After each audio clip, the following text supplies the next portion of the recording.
परिसीमन और चुनाव एक साथ संभव है? नहीं, एक साथ नहीं। देखिए, पहले परिसीमन का काम होगा, उसके बाद आरक्षण का काम होगा और उसके बाद चुनाव कराए जाएंगे। 2011 की जनगणना के आधार पर कराने का निर्णय हुआ है। परिसीमन का काम होगा और उसके उपरांत फिर चुनाव का काम कराया जाएगा।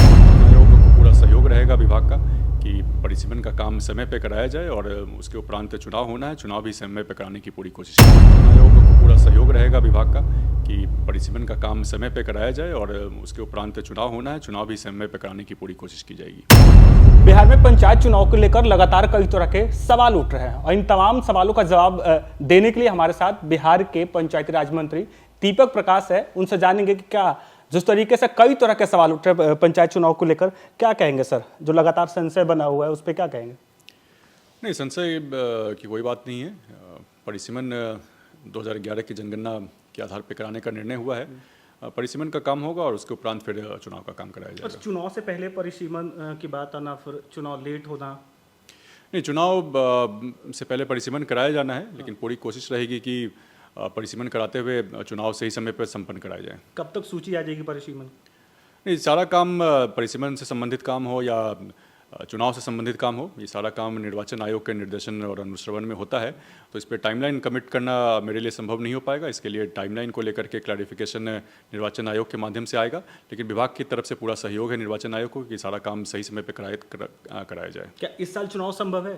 नहीं, पूरी कोशिश की जाएगी कि अभी समय है कार्यकाल पूरा होने में। पिछले बार जो चुनाव हुआ था उसको देखते हुए तो पूरी कोशिश रहेगी कि चुनाव समय पे कराया जाए। यदि चुनाव का डेडलाइन बढ़ता है तो 8 से 9 महीने तक जो है मुखिया और तमाम पंचायती राज जो चुनाव जीते उनका कार्यकाल बढ़ेगा।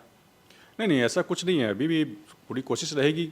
निर्वाचन आयोग को पूरा सहयोग रहेगा विभाग का कि परिसीमन का काम समय पे कराया जाए और उसके उपरांत चुनाव होना है, चुनाव भी समय पे कराने की पूरी कोशिश की जाएगी। अच्छा, एक और सवाल है कि अब पंचायतों में टैक्स लेने की बात की जा रही है।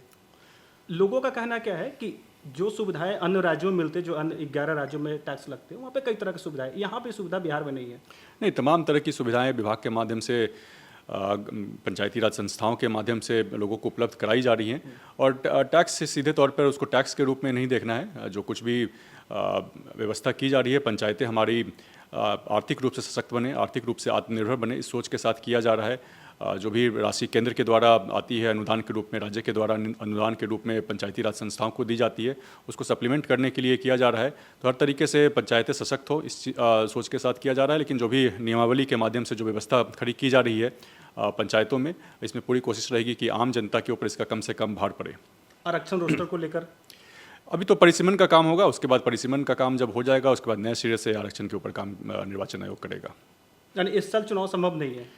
नहीं, क्योंकि परिसीमन तो टाइम, अगले साल तक परिसीमन का काम पूरा होगा। नहीं, परिसीमन का काम निर्वाचन आयोग करेगा, लेकिन पूरी कोशिश रहेगी कि उसको जल्द से जल्द पूरा किया जाए और समय पे चुनाव कराने की पूरी कोशिश की जाएगी। परिसीमन और चुनाव एक साथ संभव है? नहीं, एक साथ नहीं। देखिए, पहले परिसीमन का काम होगा, उसके बाद आरक्षण का काम होगा और उसके बाद चुनाव कराए जाएंगे। आपकी बात ठीक है कि परिसीमन चूँकि टाइम टेकिंग प्रक्रिया है, समय लगेगा, लेकिन पूरी कोशिश अभी भी की जाएगी कि निर्वाचन आयोग उसको सही समय पर कराए। विभाग पूरा उसका सहयोग करेगा और पूरी कोशिश की जाएगी कि चुनाव भी सही समय पर कराए जाएँ। तो हमारे साथ बातचीत करने के लिए पंचायती राज मंत्री दीपक प्रकाश था। साफ तौर पे कह रहे हैं कि परिसीमन जो है वो होता रहेगा, लेकिन इसके बावजूद जो पंचायती चुनाव का जो कार्य है वो इस साल संभव हो पाएगा। फिलहाल इतना ही। आप देखते रहिए न्यूज़ 4 नेशन।